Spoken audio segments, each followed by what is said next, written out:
Кыргызстандагы майыптар 12 ишкананы иштетип, жылына 40 миллион сомдук товар өндүрө алышат. Бирок учурдагы мамлекеттик заказ 9 миллион сомдон ашпай жатат дейт майыптар жана Азиздер коомунун президенти Калык Мамбетакунов. Дени карды суу адамдарды эле мамлекетке салык төлөп иштеп жаткан мекеменин президенти Калык Мамбетакунов илимдин өнүгүшү менен көзү көрбөгөн адамдардын да бир убакта көрүү бактысына ээ болорун үмүтү чоң. 1969 жылдан бери көрүү бактысынан ажыраган Калык Мамбетакунов учурда майыптар жана Азиздер коомун жетектеп келет. Өзү иштеген мекемеге киргенге чейин эле шофёруна жетелетип кирбесе, мекемеге киргенден кийин эч кимдин жардамысыз эле тиешелүү документтерге кол коюп, керектүү жерлерге телефон чалып иштерин бүтүрө берет. Кол астында иштегендер керек болуп калган учурда башка чиновниктердей болуп чакырта бербей, эч кимдин жардамысыз эле жанындагы кабинеттерге өзү издеп барат.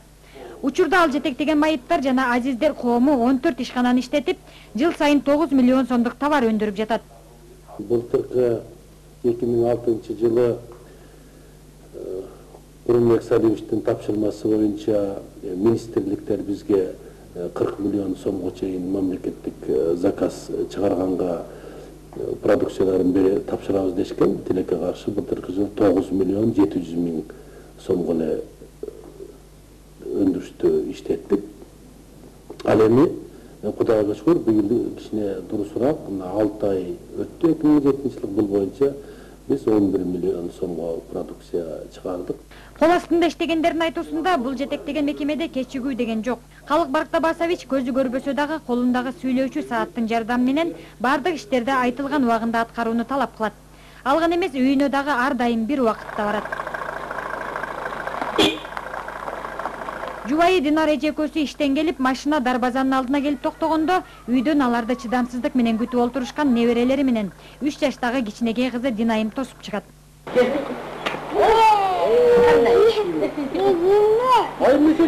Калык Барктабасович азыр 6 баланын атасы. Балдарынын алды үй бүлөлүү болуп калышкан. Башка дени карды соо адамдардай эле үй бүлөмдү эч кимден кем кылбай багып жатамын дейт. Болгондо өз канынан жаралган балдарынын жашоодо жөлөк болуп келаткан жубайынын өңүн көрбөгөнүнө өкүнөт.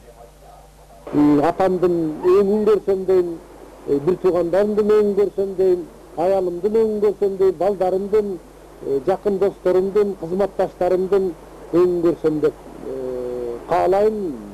Ошол иштин ошол калып аткарылбай атканына ичимден арман кылам, бирок ушундай болуп калды эле мүңкүрөп жатып калыш менин ички дүйнөмө көп келбеген оокатта, ошон үчүн ушул 38 жыл бою көрбөй калсам дагы көргөнгө аракет кылам. Эмнегедир кайра ушу ден соолук момундай болуп калгандан кийин алдыңкылардын алдысы болом деп аракет кылам. Жараткан көрүү бактысынан башка сымбатты да, аракетчилдикти да берген бул адам 16 жашында көзүнө суук тийип, ошондон кийин көрбөй калган.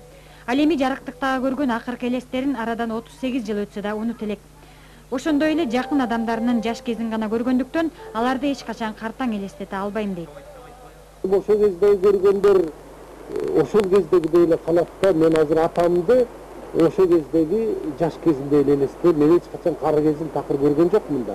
Ал кишини такыр элестете албайм. Карындаштарым азыр алды 52-ге келди, аркасы 30 жашка келип калды.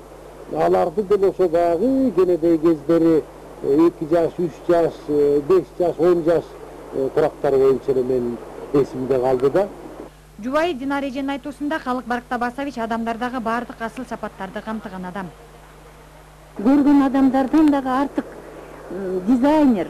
Мисалы, бир мындай имараттын ичин кандай кылып кооздош керек, кай жерге кайсы, кандай фон туура келет, кандай өң туура келет, ошонун баарын менден мурда өзү айтып, ушуга аябай адис катары өтө терең, өтө көрөгөч, өтө бир уникалдуу адам да.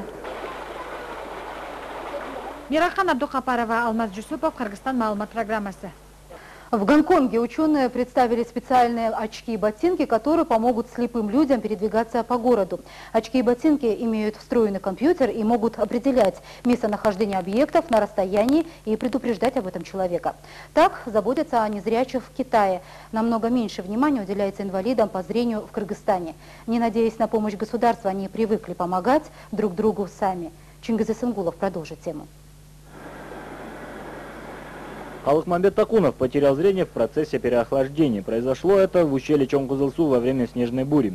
После трагедии зрение стало неточным. К началу мая 1968 года он ослеп полностью.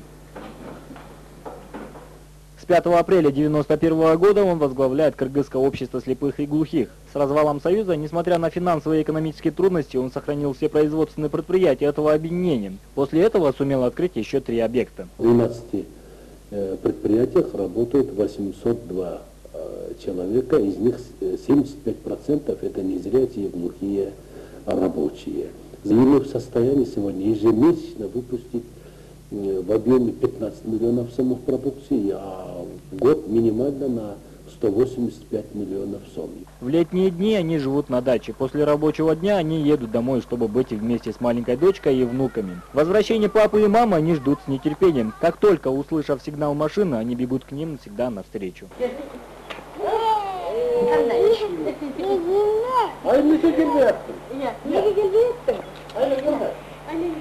Отца, говорит, я представляю еще молодым, а ему сейчас 75. А мама после того, как я потерял зрение в таком возрасте, не выдержала и скончалась. У меня 7 сестер, все работают и проживают в республике, со всеми поддерживаю связь. Ну а сестренки, все они, самые старшие 52 года, младшие уже почти 30 лет. И тем не менее они мне как-то смотрятся в какой-то мере, как будто им тогда, как было 5 лет, 10 лет, 20 лет. Я взрослых и представлять вот по внешности, конечно, не могу. Калык Бартабасович удачно женился, имеет 5 детей. Как он говорит, не видел своих детей, но знает, что старший сын Марат выше его на 10 сантиметров. Мне хотелось бы, конечно, увидеть лица отца, своих родных, близких, лицо жены, детей, друзей, с кем я вместе работаю, своих сотрудников. Этот приемник стал членом его семьи. Чтобы узнать о происходящем в стране и в мире, слушает по радио новости. Говорит, люблю быть информированным.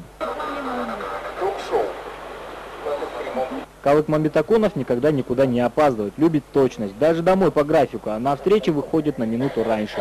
Все собрания и коллеги проходят без опозданий, добавила супруга Динар. В свое время выходить с ребенком, допустим, на прогулку, в свое назначенное время садиться за обед, в определенное время, в определенную минуту выходить из дома на работу. Все у нас четко по времени.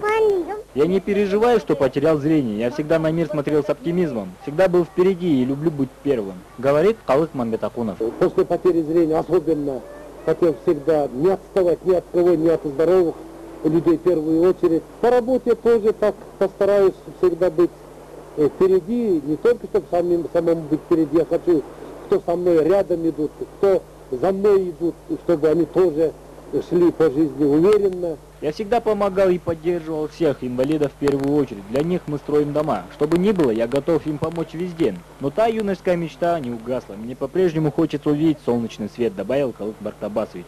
Чернозы Сынгулов, Алмаз Дюсупов, информационная программа «Кыргызстан».